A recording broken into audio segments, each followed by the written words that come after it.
Hello, champions. I hope you are doing really, really well.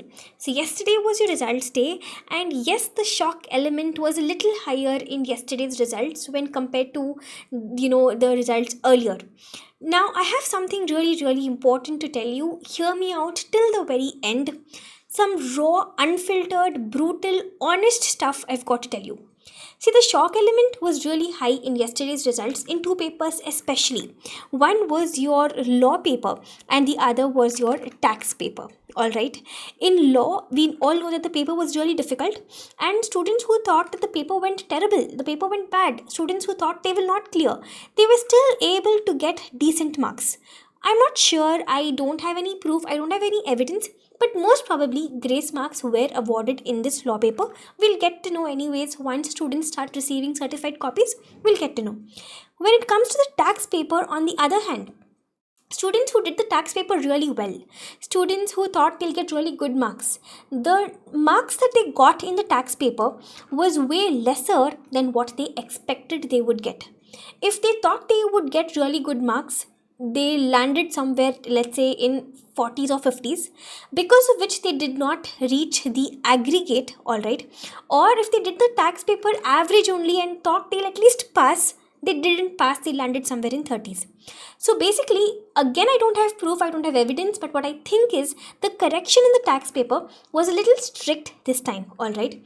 And this is the whole reason why, if you see, the number of students who've failed because of aggregate is really, really high this time. I mean, so many students, 142, 143, 140, just 8 marks, 10 marks away from the aggregate. This was a very common sight in yesterday's results. I'm very sure many of you as well would have gotten stuck over here in aggregate. So and one more reason, there are two reasons why students got low marks in tax. The paper was not a very difficult paper, the paper was easy to average, it was in that category. But however, students got low marks in tax because of two reasons. Reason number one, of course, very obviously the correction was a little strict, and the second reason, which whether you accept it or not is true, and the second reason is that the fact that y'all did not do your law paper very well, y'all let that affect your tax paper preparation in those 1.5 days. So whether you agree it or not, you do know in the bottom of your hearts that yes, you did do some injustice to tax. After your law paper, you came out so disappointed. Those 1.5 days before your tax exam went so disturbed, because of which your performance in the tax exam in those 3 hours was not your best performance. And this is the reason why, guys, if you look at the pass percentages, I did a quick analysis. If you look at Jan 25 and May 25, your group 1 pass percentage was decent. It was around 14%. But September 25, it took a big hit. It was only 9.43%. And the biggest reason for this, the only reason for this, is this whole mess that got created between your law and tax exam. Yes, we did fall into this dirty trap of ICAI, but however, it's a lesson learned for us that we will carry with us to our next attempt, and we will ensure that we don't do this ever again. See, this is not a new thing. This happens every attempt, okay, where one paper is difficult, another paper is easy. But the only thing is that this time the consequence of this mess was very evident in our results, alright. So now what's done is done, what's happened we can't reverse, we can only look ahead. But when we look ahead, when we march ahead, we don't forget the lessons from the past. And the biggest lesson that September 25 has taught us is that we should be looking at each subject like an independent battle altogether. We cannot let our performance in one subject affect our performance in the next subject.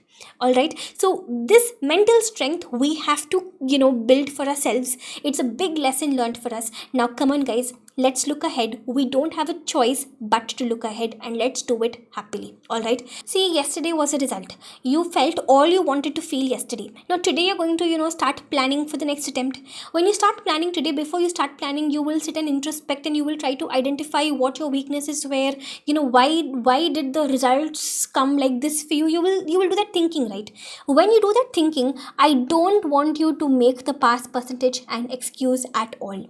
You cannot excuse your performance in September. You cannot say that, oh, I did not clear in September because the pass percentage was like this. You cannot give this as an excuse. I'll tell you why.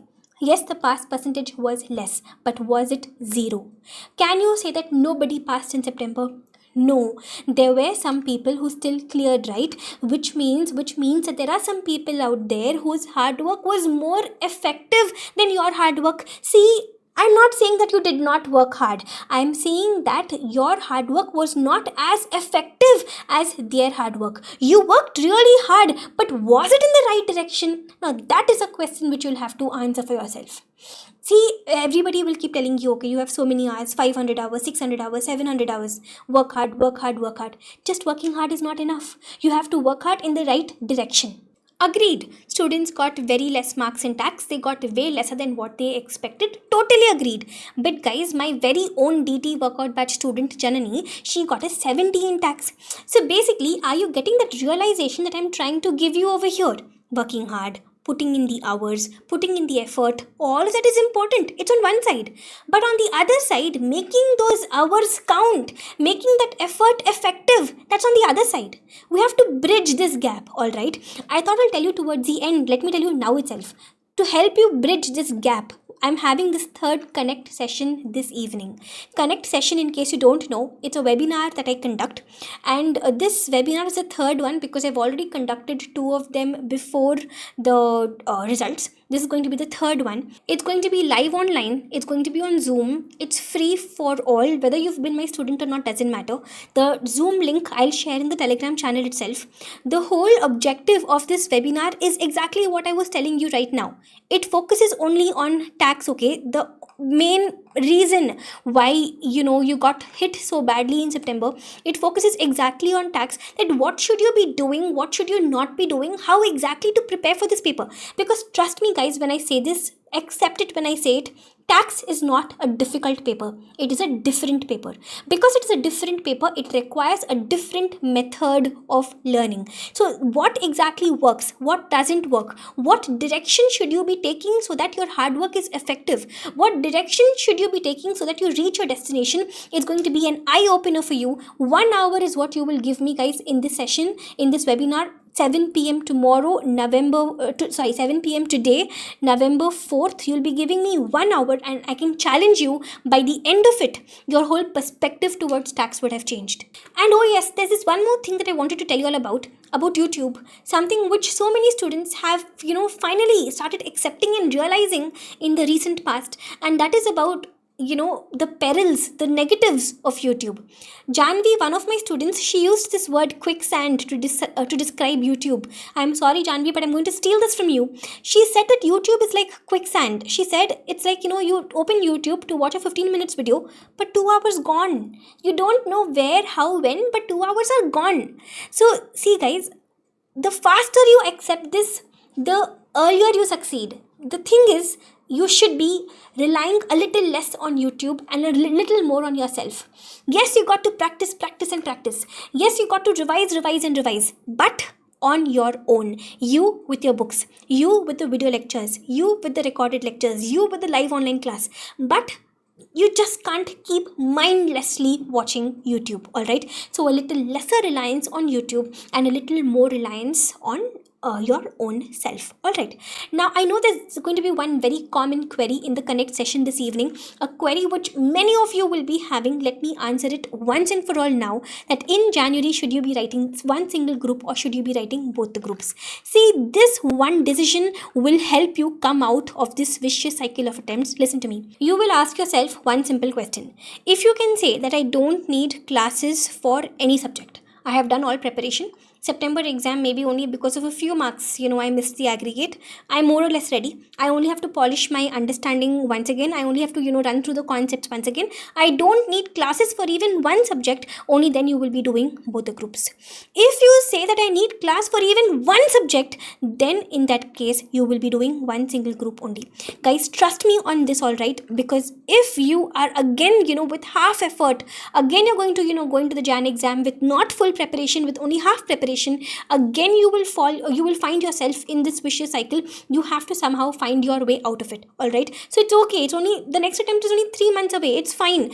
It's fine to do, groups one at a time. It's fine. So if you think you need classes for even one subject, then single group it is for you. All right. And if you're preparing for one single group, you have roughly 500 hours. I'll tell you how I calculate it. You have 68 days, guys. Let's say you do effective study for 9 hours. You will target sitting for 10 to 11 hours, and you will do effective study for 9 hours, let's say. That's 540 hours. But let's say you take a buffer of 40 hours. So effectively 500 hours, let's say I have. Now these 500 hours I have to split against, split between 4 papers. Let's say group 1, I'll consider 4 papers. I'll consider DT and GST as 2 different papers. Now, I've just given you a very rough calculation over here. Of course, it will change depending upon, the level of preparation that you already have. In an ideal scenario, advanced accounts and DT, they are the 2 biggest papers of your group 1. So, they will take a little extra time. So, advanced accounts 150 hours, DT 150 hours, law 100 hours, and GST 100 hours. So, the whole objective behind me giving you this breakup is just so that, I can help you plan a little, because I know many of you are going to sit with your pen and paper today and you're going to plan out the next 2 months. So this is how it should be in an ideal scenario. This is how you should be splitting your time across the next 60 days, between your 4 subjects. This is how it should be ideally. Now listen to me. These 500 hours, you're going to be working for these 500 hours across these 60 days. Now these 60 days, can you decide the first few days I have to build my flow? So dheere dheere, आराम से konjam little few hours only I will study, then later I will pick up. Don't do all that adventure.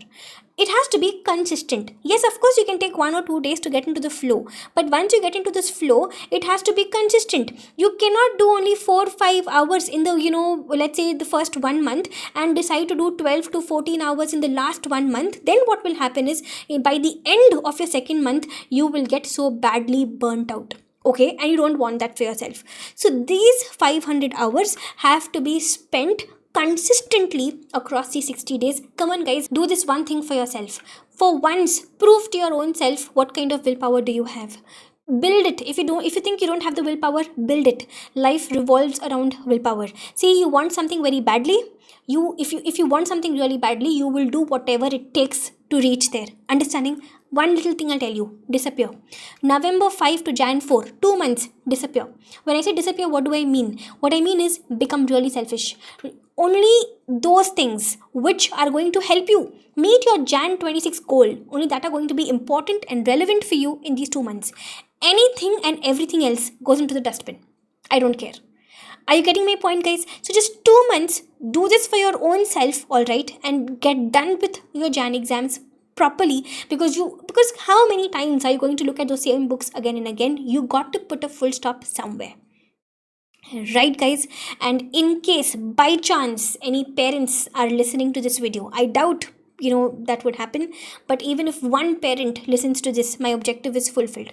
See, your child is working towards getting this recognition of being a chartered accountant. It's a professional course, and this recognition does not come in one straight line. To get this recognition, the line is a very crooked line, and when your child is at the bottom, all right, don't leave the child alone. Support the child. Me as a mentor, me as a teacher, you as parent, we all have our roles to play to help that student reach this recognition. Your role as a parent is a very big role. Support the child, please, not just financially but also emotionally, mentally. Yes, of course, you know your child better than I know him or her, but one thing I can tell you with full confidence, with 100% belief, that just one statement, you telling your child, that how much you believe in his or her abilities, that one statement, that one talk that you have with your child will be equal to 10,000 motivational videos which that child is going to watch instead. All right, so let's do this for all these upcoming chartered accountants. All right, so if you have this support of your family, it's a cherry on the top, and in case you don't have this family support, it's okay, we will still find our way through it. All right, so that's it, guys. Go out there, you have these 2 whole months. Be as selfish as you can be. Only one goal in mind. Be like the horse which which has these 2 blinds beside its eyes. When the horse is running, the horse can only look ahead. The horse cannot look left or right because it has those blinds beside its eyes. So be like that focused person, a focused human, working and marching towards one single goal. If you don't blindly start buying classes. Students nowadays are buying books and classes like how they buy clothes. Stop doing that. Assess. Do you need a class or not? Assess. Do you think you need external help or not? Assess. If you think you need external help, then invest in the right place. Don't buy. Invest in the right place. And in case you want any of my courses or any of my books, fee reductions are going on. Hefty fee reductions are going on till the 7th of November, including the DT workout batch, the law workout batch, the law book, the DT book. For everything, there's a fee reduction going on till November 7th. Alright, guys, I hope I was able to give you some perspective through this video. If you watched this video till the very end, just one last time, I want to give you a reminder of the Connect session this evening. I really, really hope to see each one of you this evening. Bye bye, guys. All the best.